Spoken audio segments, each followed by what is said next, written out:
Bienvenidos a Doctrina Católica Tradicional y comenzamos con nuestras oraciones. Pater noster, qui es in celis, sanctificetur nomen tuum, adveniat regnum tuum, fiat voluntas tua, sicut in cielo et in terra. Panem nostrum quotidiano da nobis hodie, et dimitti nobis debita nostra, sicut nos dimittimus debitoribus nostris, et ne nos inducas in tentationem, sed libera-nos a malo. Amén. Ave Maria, gratia plena, Dominus tecum. Benedicta tu in mulieribus, et benedictus fructus ventris tui, Iesu. Sancta Maria Mater Dei, ora pro nobis peccatoribus, nunc et in hora mortis nostre. Amén. Sancte Michael Arcangele, defende-nos in praelio, contra nequitiam en insidias diaboli, esto presidium. Imperet illi Deus, supplices deprecamo, tuque princeps militia celestis, Satana maliosque spiritus malignos, qui ad perditionem animarum pervagantur in mundo. Divina virtute in infernum detruit. Amén. Cor Iesus sacratitium, miserere nobis. Cor Iesus sacratitium, miserere nobis. Cor Iesus sacratitium, miserere nobis. Paganismo, idolatría y blasfemia en el sínodo sobre la Amazonía. Y como siempre, por gracia de Dios, estimado oyente, estaremos analizando y estudiando, reflexionando a la luz del magisterio de nuestra Santa Iglesia Católica. El 4 de octubre, fiesta de San Francisco de Asís, toda una serie de laicos y religiosos realizaba una procesión en torno a un mantel colorido en el que se habían colocado varios objetos, entre ellos remos, canoas, redes de pesca, muestras de tierra y de granos, incienso, conchas marinas, figuras desnudas y dos estatuillas de, entre comillas, la Pachamama, representando la fertilidad. El mismo Papa Francisco, acompañado de una procesión de cardenales, estuvo presente en la ceremonia. Luego, los laicos y los religiosos se postraron en adoración ante estos objetos dispares y sospechosos. Estimado oyente, estimado hermano católico, la veneración de estas figurillas en los jardines mismos del Vaticano, y cualesquiera que fueran las intenciones de los participantes, fue objetivamente un acto de idolatría, condenado por el primer mandamiento de la ley de Dios. Adorarás al Señor tu Dios y a Él solo servirás. Estas mismas estatuillas fueron luego expuestas en capillas, llevadas en procesión y finalmente instaladas en un puesto de honor en la sala del sínodo. 2 días después, el 6 de octubre, se inauguraba en Roma el sínodo sobre la Amazonía.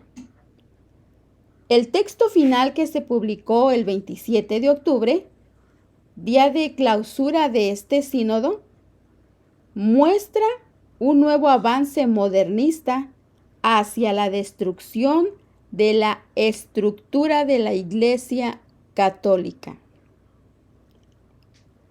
En su introducción se dice, escuche atento lo siguiente: la celebración del sínodo fue una nueva experiencia de escuchar y discernir la voz del Espíritu, que conduce a la iglesia a nuevos caminos de presencia, evangelización y diálogo intercultural en la Amazonía.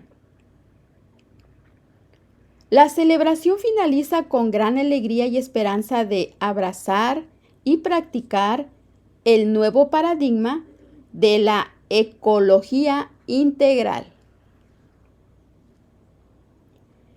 Y a la misma estructura del documento manifiesta cuáles sean los nuevos caminos, entre comillas, sugeridos por el, nuevamente entre comillas, por el Espíritu, a partir de la escucha de la Amazonía.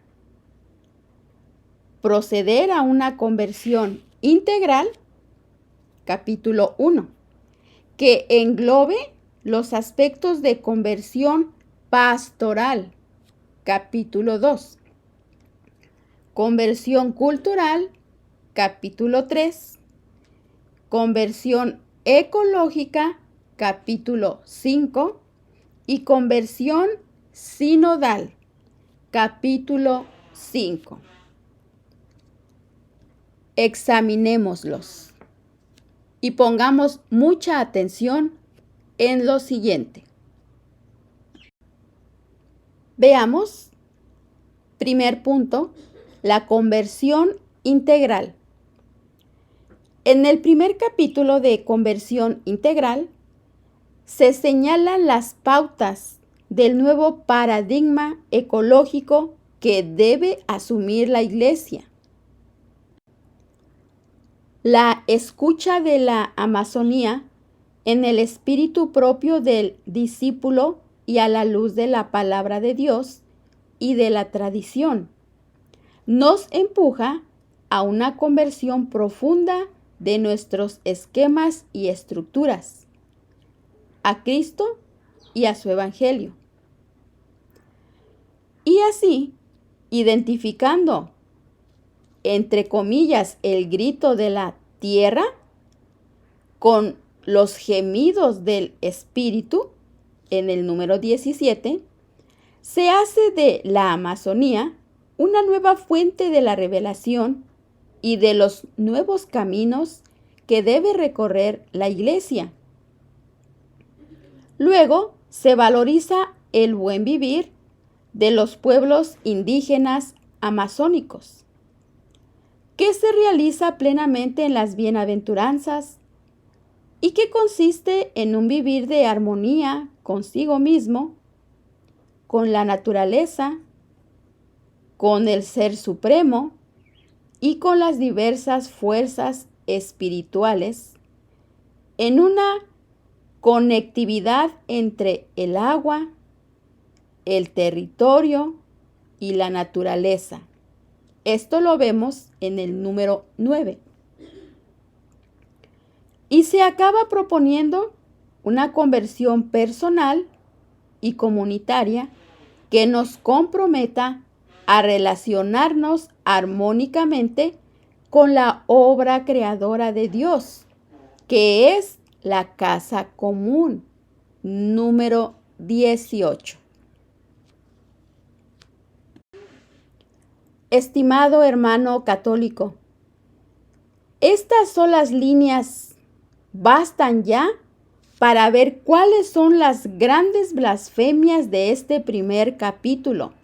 Negación del pecado original y afirmación de la bondad natural de los indígenas amazónicos que han logrado practicar las bienaventuranzas en su buen vivir, a base de armonía con la naturaleza.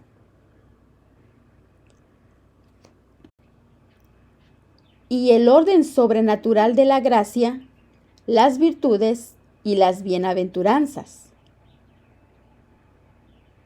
Identificación con Dios del Ser Supremo y de las diversas fuerzas espirituales con las que se vive en armonía cuando en realidad se trata de los demonios que dominaban a estas poblaciones antes de su evangelización. Ahora veamos el punto número 2, conversión pastoral. La realidad pluriétnica, pluricultural y plurireligiosa de la Amazonía reclama de parte de la Iglesia el abandono de los ambientes protegidos y tranquilizadores de la fe, en favor, entre comillas, de una actitud de abierto diálogo con todas las personas de buena voluntad que buscan la defensa de la vida, la integridad de la creación, la paz y el bien común. Número 23 al 24. La iglesia que reclama la Amazonía es una, entre comillas, iglesia discípula, que aprende de la experiencia cultural y religiosa de los indígenas, a cuyo encuentro sale una iglesia misionera en diálogo ecuménico, interreligioso y cultural. El diálogo ecuménico, interreligioso e intercultural debe ser asumido como camino irrenunciable de la evangelización en la Amazonía. Estimado oyente, la Amazonía es una amalgama de credos, la mayoría cristianos. Ante dicha realidad, se nos abren caminos reales de comunión que impulsan a cada uno a una conversión interior. Número 24. Sin embargo, no es muy pastoral que las únicas metas que se propone la Iglesia en este sínodo sean puramente terrenas.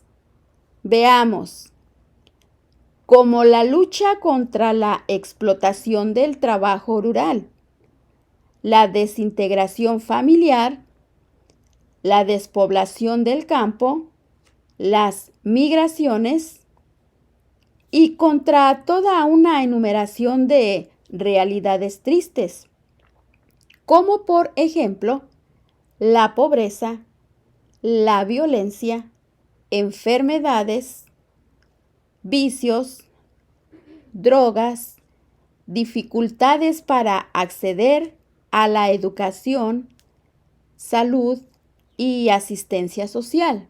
Número 30. ¿Para qué seguir citando? La Iglesia del Sínodo ha dejado de mirar al cielo para mirar solo a la tierra. Es ese el mayor de los pecados de este documento. Ninguna mención del pecado, de la gracia, de los sacramentos, de la vida eterna, del cielo y del infierno, de Jesucristo como único Dios verdadero, de la Iglesia Católica como una religión revelada, como si todo esto no existiera o no se viera en peligro.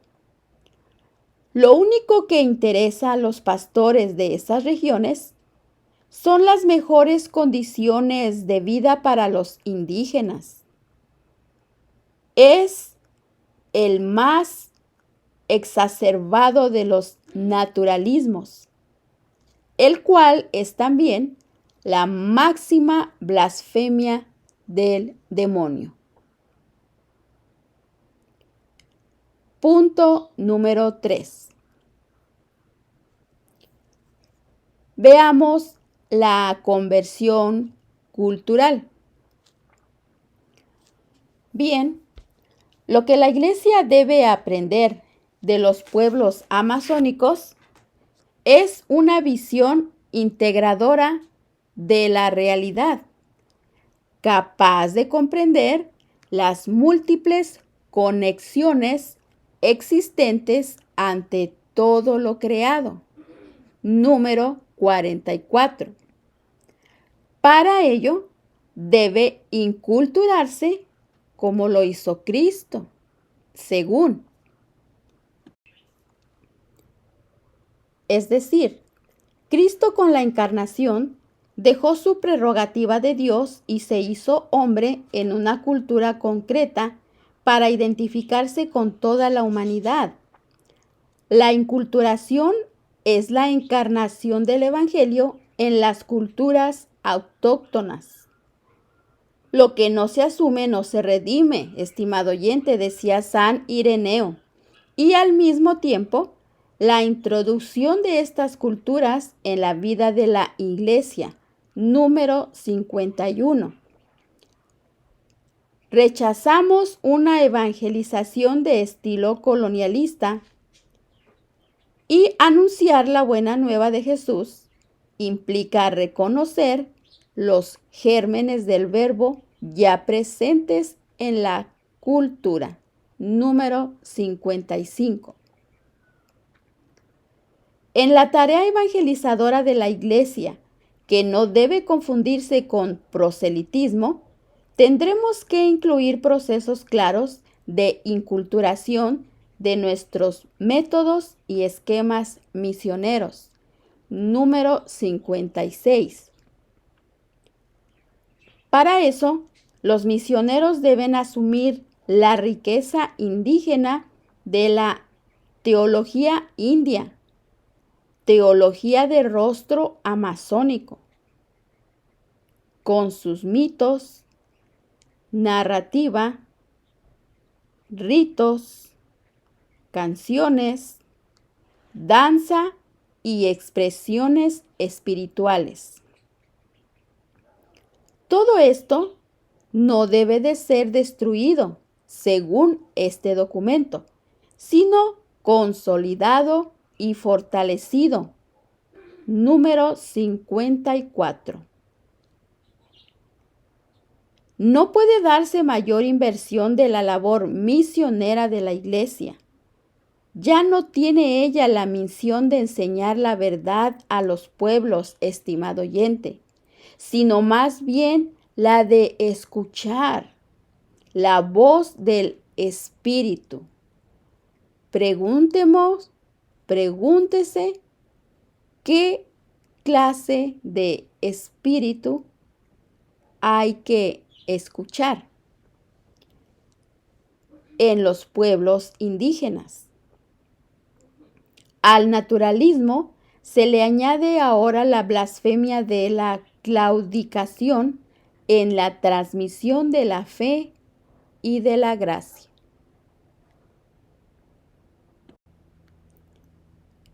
Continuamos con el punto número 4, conversión ecológica. Dentro de este enfoque naturalista de la Iglesia, lo primero que ella debe asegurar por su misión evangelizadora es la conversión de la naturaleza, gravemente amenazada. Por eso, la ecología integral no es un camino más que la Iglesia puede elegir de cara al futuro en este territorio. Es el único camino posible. Número 67. Esta ecología continúa este dicho documento, es en realidad una espiritualidad que requiere una profunda conversión personal, social y estructural, a fin de promover el cuidado de la creación. Número 81. Estimado oyente, no nos extrañe, por lo tanto, que sea un gravísimo pecado atentar contra ella. Proponemos definir el pecado ecológico como una acción u omisión contra Dios, el prójimo, la comunidad y el ambiente.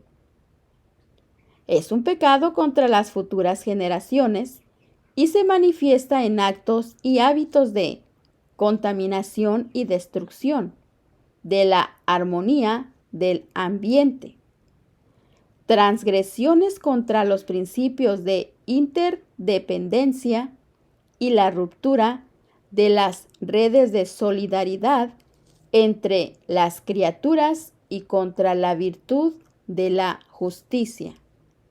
Esto lo vemos en el número 82. Si lo anterior deja atónito a todo católico con un poco, no ya de fe, sino de simple sentido común, veamos el broche de dicho documento. Muy al gusto del Papa Francisco, gran promotor de la sinodalidad de la Iglesia como dimensión constitutiva de la Iglesia, número 88. Esta sinodalidad exige la igualdad y común dignidad de todo el pueblo de Dios frente a la diversidad de ministerios, carismas y servicios, y supone la corresponsabilidad y participación de todo el pueblo de Dios en la vida y en la misión de la Iglesia, número 87. En concreto, reclama para las iglesias de la Amazonía. Primero, superar el clericalismo.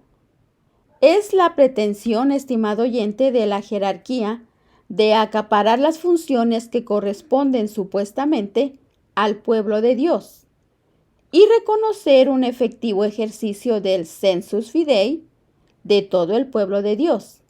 Esto es, su participación en el ministerio sacerdotal, profético y regio de Cristo, en el numeral 93. Veamos ahora promover a la mujer en la Iglesia, confiriéndole funciones equivalentes a las de los hombres, número 95, como su inclusión en los estudios eclesiásticos, número 102, su participación en los consejos pastorales de parroquias y diócesis, y aún en instancias de gobierno, número 101. Su intercesión en los ministerios del lectorado y acolitado, número 102. Y eventualmente del diaconado permanente, así como lo está escuchando. Siguiente. Ordenar sacerdotes a hombres idóneos y reconocidos de la comunidad, pudiendo tener familia legítimamente constituida y estable, que reciban una formación adecuada para el presbiterado, a fin de predicar la palabra y celebrar los sacramentos en las zonas más remotas de la región amazónica. Número 111. Y por último, elaborar un rito amazónico que adapte la liturgia a las comunidades amazónicas, valorando la cosmovisión, las tradiciones, símbolos y ritos originarios que incluyan dimensiones trascendentes, comunitarias y ecológicas.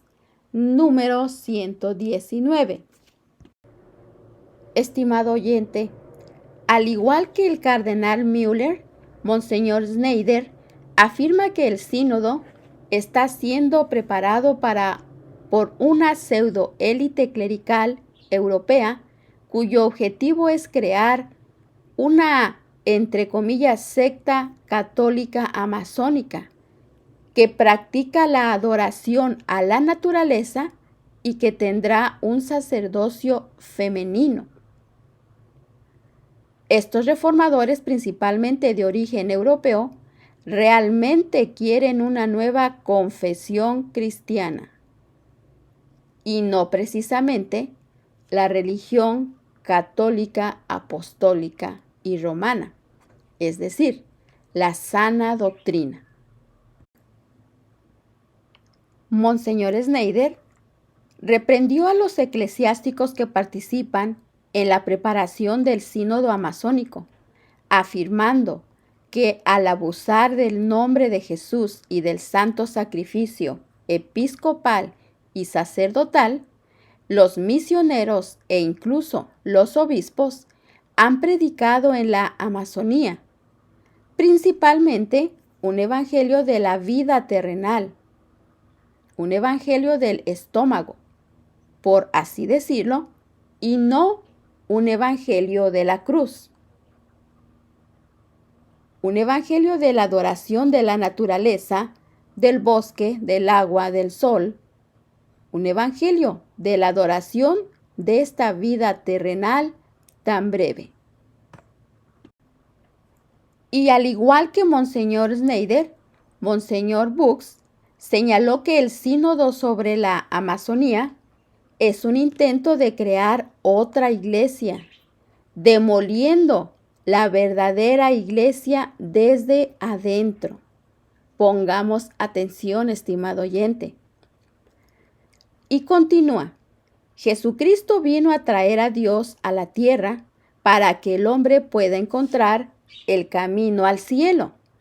Por eso fundó la iglesia, dijo el obispo italiano. Pero en vez de eso, los clérigos de hoy cuidan la tierra como si fuera el hogar permanente y eterno del hombre.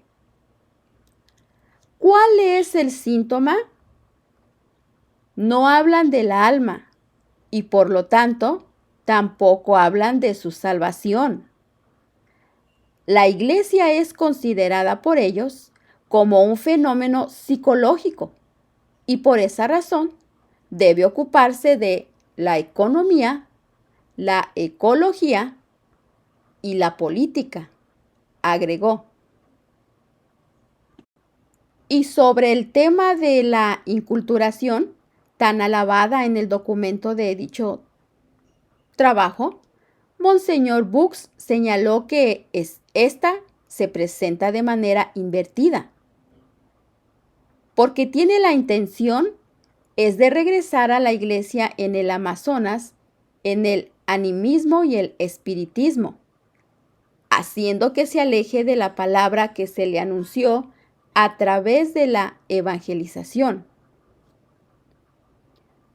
Retomando la expresión que el cardenal Brandmüller utilizó en su análisis del 27 de junio, en donde dijo, una religión natural con una máscara cristiana. Y añadió, nos enfrentamos al deseo de querer modificar genéticamente la iglesia, poniendo en tela de juicio la fe y la unidad del rito romano que la expresa. Monseñor Bux concluye lo siguiente: no hay liberación sin conversión a Cristo. El Instrumentum Laboris nunca menciona este término, que está al comienzo del Evangelio de Jesucristo. Pero como ya lo han observado, los cardenales, sacerdotes y fieles, al contradecir en puntos decisivos la enseñanza vinculante de la Iglesia, es decir, a lo que todo verdadero católico está obligado, este documento puede ser considerado herético. Estimado oyente, es un ataque contra los fundamentos de la fe que reduce la religión católica al subjetivismo. Casi parece que es Jesucristo quien debe convertirse a esa nueva divinidad amazónica. ¿Dónde están los verdaderos defensores de la fe? ¿Podemos imaginar acaso a los primeros cristianos ofreciendo sacrificios a los ídolos, depositando granos de incienso ante el César, o mezclándose con los sacrificios paganos, audiciendo en su defensa que actuaron sin intenciones idólatras? Estos cristianos observaron religiosamente la grave advertencia de San Pablo: amados míos, huid de la idolatría, y nunca habrían perjurado. Estimado hermano católico, estamos realmente en presencia de un evangelio nuevo, distinto del que nos fue predicado y que nos permite aplicar al sínodo y a su jerarquía lo que San Pablo reprochaba a los primeros cristianos de Galacia. Me maravillo de que tan pronto, abandonando al que os llamó a la gracia de Cristo, os hayáis pasado a otro evangelio. En aquel tiempo era el de los judaizantes. No es que haya otro evangelio, lo que hay es que algunos os turban y pretenden pervertir el evangelio de Cristo. Pero aunque yo mismo o un ángel del cielo os anunciase otro evangelio distinto del que os he anunciado, sea anatema. Gálatas capítulo 1. Al lado de este sínodo, estimado oyente, la presencia y exhibición, por estos mismos días, de una estatua de Moloch en pleno Coliseo de Roma, parece tan solo una anécdota, a no ser que también sea tal vez ilustrativa. Los verdaderos testigos de la fe prefirieron derramar su sangre antes que simular acciones contrarias al primer mandamiento de Dios: adorarás al Señor tu Dios y a Él solo servirás.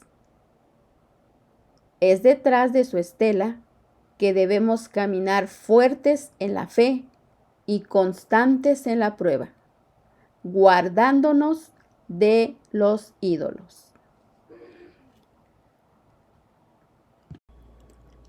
Estimado oyente, hermano católico, sabemos que Dios nunca abandonará a la iglesia, que las puertas del infierno no prevalecerán contra ella, que la tradición es la solución. La iglesia vive su pasión como su maestro. Puede parecer desfigurada e irreconocible. Es doloroso, pero con fe, oraciones, perseverancia y la gracia de Cristo en nosotros, caminemos junto con la iglesia sin resistir, sin dejar de resistir todas las herejías doctrinales que se nos están presentando. Solo la fe nos permite mantener la esperanza y la caridad y permanecer fieles a la iglesia, sirviéndola en la verdad, la justicia y la santidad. Recordemos que las creaciones humanas tienen un límite de tiempo. Pasarán al igual que este mundo. Santa María, ruega por nosotros. Santa María, ruega por la Iglesia Católica.